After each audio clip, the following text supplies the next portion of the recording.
much. I'm just going to pour some water so I have it here.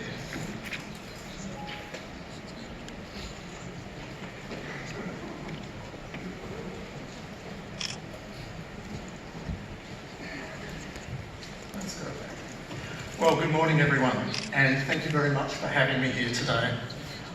I'd particularly like to thank everybody involved in organising today's event, and to thank in particular all those people in the Secretariat who've been working with me over the last few weeks, organised getting me here in one piece. They've been wonderful to deal with, and I'm very grateful for all their help. I would also like to thank Mayor Park for his very gracious invitation to speak to you at this event. I'm very impressed with the approach he and the City of Seoul are taking in addressing the future of work.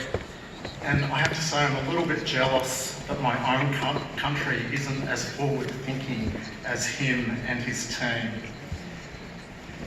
This is actually my third trip to Seoul, and it's always a pleasure. I think next time I'll try and come in this summer. We Australians don't do very well with the cold, I'm afraid. Korea was the first country outside Australia to publish my book, Why the Future is Workless, and so it holds a special place in my affection. You also designed a much nicer cover than the Australian edition, I have to say. So let me begin. What I want to say today is that when we talk about the future of work, we aren't really talking about technology, about robots and algorithms and data. We're talking about the decisions that humans make in particular circumstances. This means that no matter how brilliant or mind-blowing the new technologies of information, communication and digitisation become, we humans still have a role to play in deciding how we use them. The future is in our control, not in the control of technology. Technology does not deploy itself, robots do not install themselves in factories, algorithms do not install themselves on the stock exchange or on social media apps. Artificial intelligence does not install itself in our cars or in our offices. Every instance of technological use is an instance of human decision making, and every human decision is driven by a set of beliefs, values and presumptions. They are driven by political and corporate decisions and incentives. Nonetheless, technology is a catalyst for change. It accelerates what we're going through. It pushes us in certain directions. But it is neither the cause of nor the answer to our problems.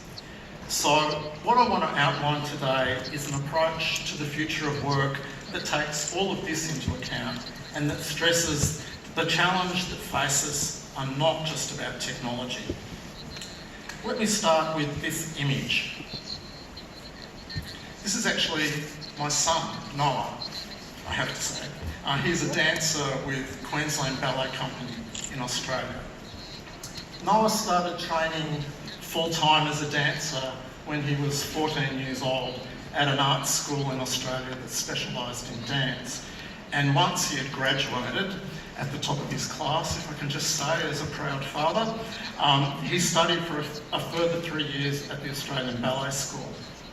It was during this long period of my son's training that I started writing my book, Why the Future is Workless. And one day when I was writing it, Noah came in and he asked me about the book.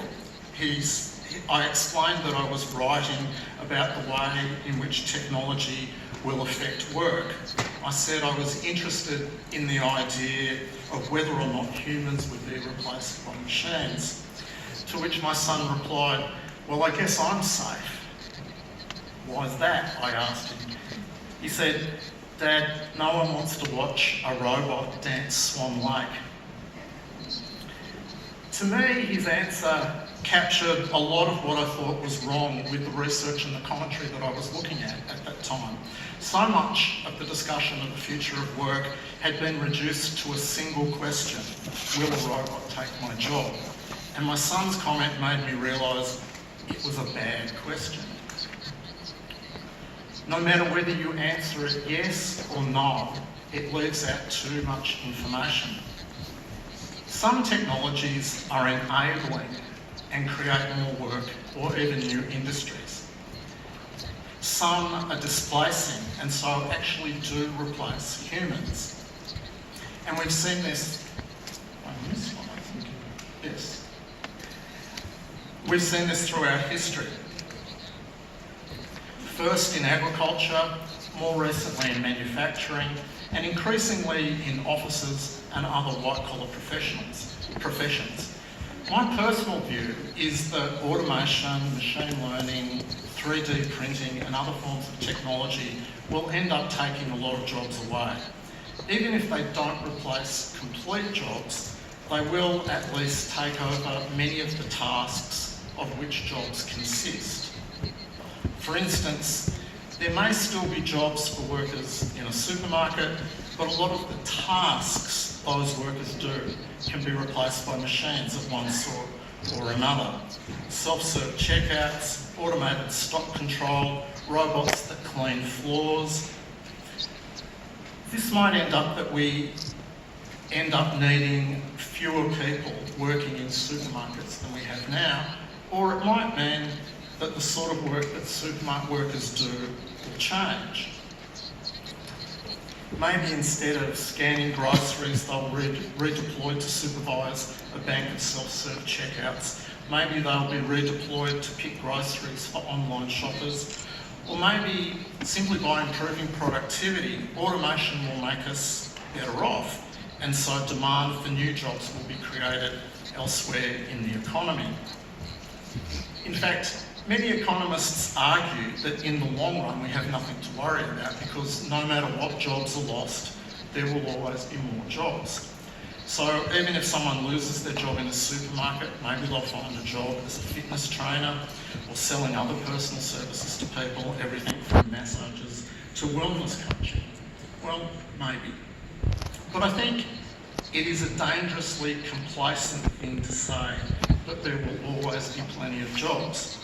We still have to ask, what sort of jobs? Will they pay enough for people to live on? What conditions will they provide? Will they be decent jobs?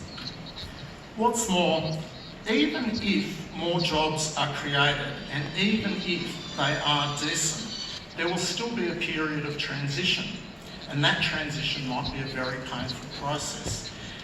Indeed, in Korea, in my country, most countries around the world, we're going through that transition right now, and it can be very difficult to manage. The International Labour Organisation notes that in 2019 there is a persistence of significant decent work deficits, with the various regions facing challenges of many different kinds. I'll say some more about these figures soon. Anyway, I think my son was right. There are some jobs that no matter what will simply not be replaced by machines of one sort or another. And many of those are probably in the arts sector. And actually for the immediate future, the area of trades and services too. But this is where it gets more complicated. Just because you aren't replaced by a robot, it doesn't mean you will not be affected by technological change. As I said to my son, a robot might not take your job as a dancer, but in order for you to be able to be a professional dancer, you will need enough people with enough disposable income to pay to watch you dance. If they all lose their jobs because of automation, you will be affected too. To change work is to change society. Work affects everything that we do, the sort of society that we live in. It can even say a lot about the sort of person that we are. Our government's attitude to work has a huge effect on how public resources are deployed, and it will affect their decisions on everything from investment in infrastructure and education to the sort of welfare that they will provide. So, how should we think about the future of work? I think there are two broad trends in the way in which work is changing. The first is the most obvious, I guess, that it is disrupting traditional patterns of work. The effects of this differ from country to country and region to region, but the trend is towards less secure work and a hollowing out of the jobs market. The trend over the last 50 years is actually that of job polarisation. That is, at the high skill end in areas like technical work and management, the relative number of jobs has increased and technology enables and enhances these jobs. The number of low-skilled, low-paid jobs like personal services, cleaning, health aides and security has also increased, but this is because it's difficult or impossible to automate them. It's hard to get a machine to clear a restaurant after service or any other number of what tend to be low-paid jobs that involve irregular actions in unstructured environments. It's very difficult, for instance, to teach a robot to be a hairdresser. But the key thing is what happens to middle skilled jobs, such as production work, office and sales, clerical and other routine work. They are the jobs that we tend to be losing, and they continue to be the most vulnerable to displacement by various forms of automation arising from artificial intelligence and machine learning. So, job polarisation, and with that comes inequality. Our response to this sort of polarisation is to praise the idea of education, to suggest that we can just train more people in technical skills in the area of STEM, everything will be all right. The trouble with this approach is that technology itself can perform many of those technical skills. So in fact, the skills that are increasingly required are the so-called soft skills of human interaction, things we seem reluctant to take serious at an educational level. And there's another problem in just saying we need more STEM skills. We actually simply don't need that many highly trained individuals to do this sort of work. And what's more, not everyone is suited to it. So in taking a STEM approach to changing employment conditions, we risk engineering an economy that works for the elite, but for few others. And in a democratic sense, this is unsustainable. Really, we should not be aiming to enrich a small section of society. We should be trying to sustain great democracies. It isn't just about a bigger economy, but a better society. As New Zealand Prime Minister Jacinda Ardern said recently, economic growth accompanied by worsening social outcomes is not success, it is failure. So we need to develop rewarding work for every worker who wants it, wherever she is from, whatever degree he might have, no matter whether their goal is to start a business or to start a family.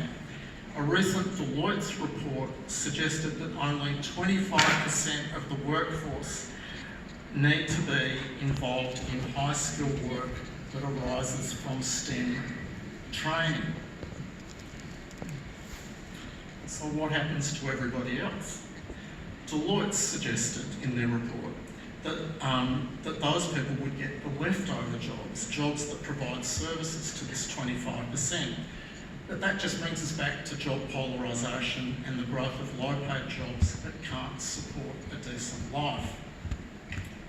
I think we have to stop talking about jobs in aggregate, as if any old job will do, and start thinking in terms of work that provides a decent standard of living.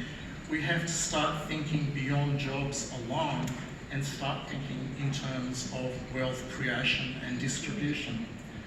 So the polarisation of the job market is one factor flowing from these new technologies, but there's another potentially more transformative change happening as well. The central issue here is what I will call the commodification of data. And here's the key point. New technologies of information and communication are fundamentally changing our ideas of work, whether they lead to job losses or not. they fundamentally change the nature of our economies. Let me put it this way. Every time we use our phones or a store loyalty card or a credit card, we are in fact working for these companies. These companies are extracting data from us and turning it into the biggest fortunes in human history, and in so doing are changing the fundamental nature of what we think of as work. This data revolution is the reason for most of our current advances in artificial intelligence and machine learning. The reason such tools are becoming smarter and more generally applicable is because we have more data with which to train them, whether it's recognition in medical scans for disease diagnosis, or in making decisions about when to buy or sell stocks, or in their ability to drive a vehicle without human control. And where does all this data come from? Nearly all of this data come from? It comes from us. Every time we use our phones, we share a picture on Instagram, update our Facebook timeline, watch a video or TikTok, play Fortnite online or perform a search with Google, we are working for these companies, extracting data from ourselves. On average, throughout the world, people who use the internet spend 135 minutes per day working on social media platforms. Across a lifetime, that means we're doing 50,000 hours of unpaid work for the social media industry. That's about 2 years of full-time work. The thing is, we don't experience these things as work. Sometimes we even experience them as leisure. So we don't notice that our labour is being exploited. Don't get me wrong. Social media and apps like calendars and GPS can be fantastically useful. Apps like TikTok and YouTube can be a lot of fun. I'm not suggesting that we stop using them or get rid of them. The point is, such technologies change our relationship with work and are redefining our idea of wealth creation and distribution. We are told that they are free to use, but we need to recognise that our access to them isn't really free. When we use them, we are working, feeding them with data about ourselves. The more we use them, the better they know us, and the more accurately they use that information to encourage us to engage even more. That is, the more we use them, the more we are encouraged to work. And the more they know us, the more they can be used to surveil us and encourage us to consume via advertising. This socialisation of knowledge is potentially liberating, a source of wealth available to us in the creation of a commons of information, something that we could all own and share in. Unfortunately, we do not treat it as a commons, as a public good. Instead, this data and information commons has been enclosed and privatised, just as land was prior to the first industrial revolution. During the 17th and 18th centuries, peasants and other small holding farmers were forced off their land as the upper classes consolidated their holdings into large, privately held properties, destroying the entire notion of land commonly held and used. This process displaced farm workers into towns and cities, and they were thus available as labour in the Industrial Revolution when it got underway, and they were ripe for exploitation. In our time, the enclosure of the data commons is contributing to the underemployment and inequality that is increasingly the hallmark of our economies. The new technologies of information allow us not only to be surveilled and monitored, to be mapped and categorised and offered targeted advertising, but to be forced out of secure employment and into the world of short-term contracts and precarity. Such technologies therefore tend to concentrate wealth, and the process will only accelerate as cities get smarter. That is, as more sensors are used in the built environment to monitor everything from rainfall to traffic flows. The amount of data we are talking about is immense. We collected more data on ourselves in 2016 than we did in the rest of human history. As more sensors come online over the next 20 years through the rise of the so-called Internet of Things, the amount of data that we collect is expected to double every 12 hours. All of this represents a fundamental change in how we think about work and how we think about work creation and distribution. So it seems to me that we can no longer just think in terms of jobs and full employment in the traditional sense.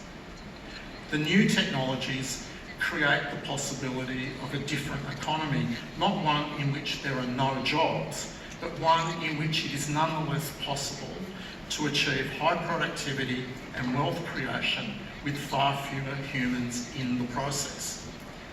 This means, I think, that we shouldn't just be creating jobs for the sake of it. It's simply too easy for that situation to become exploitative. And the underlying risk is that we will entrench the inequality that we have now. The idea that any job is a good job is pernicious. ILO figures show a majority of the 3.3 billion people employed globally in 2018 had inadequate economic security, material well-being, and equality of opportunity.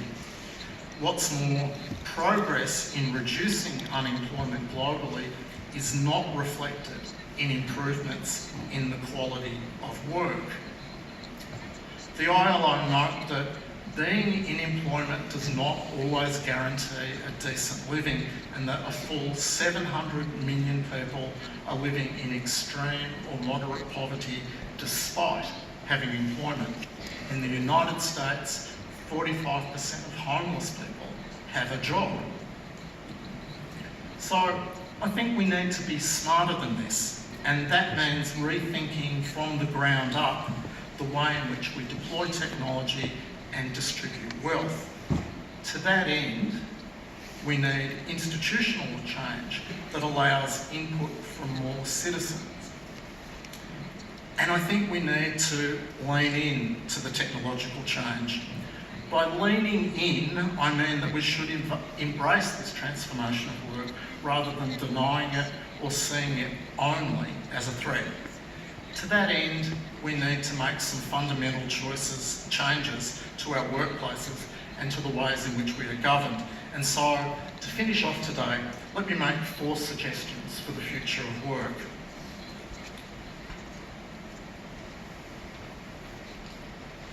First and foremost, we need to pursue shorter working hours with no reduction in pay.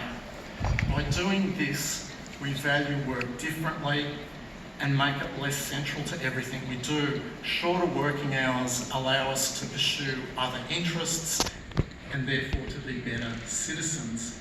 Shorter working hours have traditionally been a central demand of the union movement. Indeed, it is the key way in which we have responded to technological unemployment in the past. It needs to be front and centre again. To achieve this, we are likely to need the second reform I want to mention. We need to pursue worker ownership of firms. Instead of being victims of technology, workers as owners need to become shapers of it, and ownership of firms is the way to allow this to happen. The academic Nathan Schneider says, rather than fearing how machines might take work away, workers can imagine how they could use those machines to make their lives easier in ways better and fairer than investors and owners would. This isn't just about changing who owns companies, but about building into those companies the logic of fairness and equity we want to see extended to society as a whole. A report by the Institute for the Public Policy Research Commission on Economic Justice in the United Kingdom puts it this way: the aim of ownership reform should be twofold: to give more people a share of capital, both as usable wealth and for its income returns, and to spread economic power and control in the economy. Closely related to this idea is that we should own our own data so that it isn't simply extracted from us for free and turned into vast fortunes for a handful of companies or used by governments to surveil, discipline and punish us. Data collection isn't in itself a bad thing, and indeed it's essential to function in the world, but we can't just be passive repositories of that data. We need to have some control over its extraction, use and the benefits it can deliver. To this end, data should be publicly owned, part of our sovereign wealth and subject to a royalty charge by the companies that collect it in the way that any other common resource is. The proceeds should then be distributed to all of us through some form of social dividend, a monthly or an annual payment to every citizen, in much the same way that Alaska now does with royalties from oil exploration. Individual data is probably worthless. Its value only becomes apparent in aggregate. This is why the labour involved in creating and extracting that data is best rewarded in a social sense rather than as an individual wage. In other words, to redistribute the value being created, we don't need a wage per se, but some sort of government-led redistribution, perhaps in the form of a universal basic income. And finally, reform cannot be limited to the workplace. We, the people, need a bigger say, a bigger presence in the whole process of government, and institutionalising citizens' assemblies so that they have actual governing power is the sort of bottom-up reform that is needed. Such assemblies consist of citizens chosen randomly to deliberate on key matters of public policy in conjunction with various experts. The citizens' deliberations and conclusions are then referred to government to help inform official decision-making. Governance isn't simply technocratic. Experts have a role, but their role is to do with the means of policy. Only citizens can decide on the ends, the goals of policy. And the sort of society we want,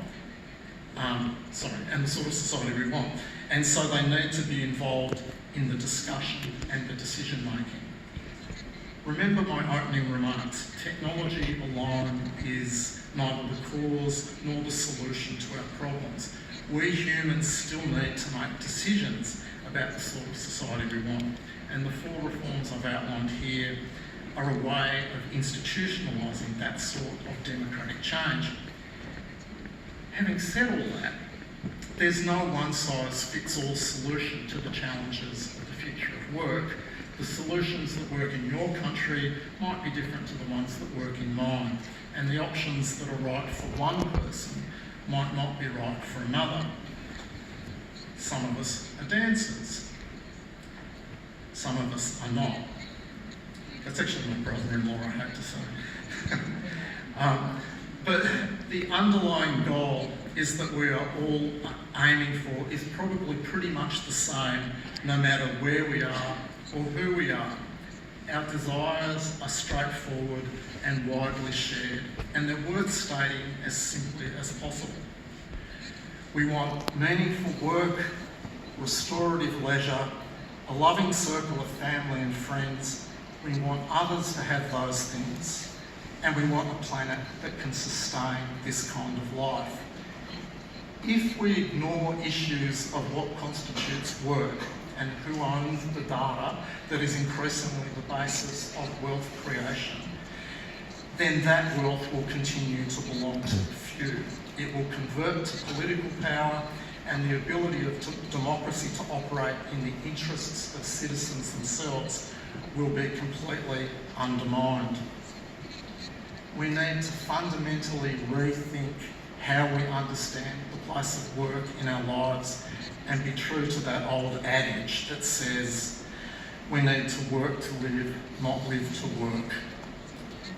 Thank you very much, and please enjoy the rest of the conference. Thank you. Thank you very much, Dr.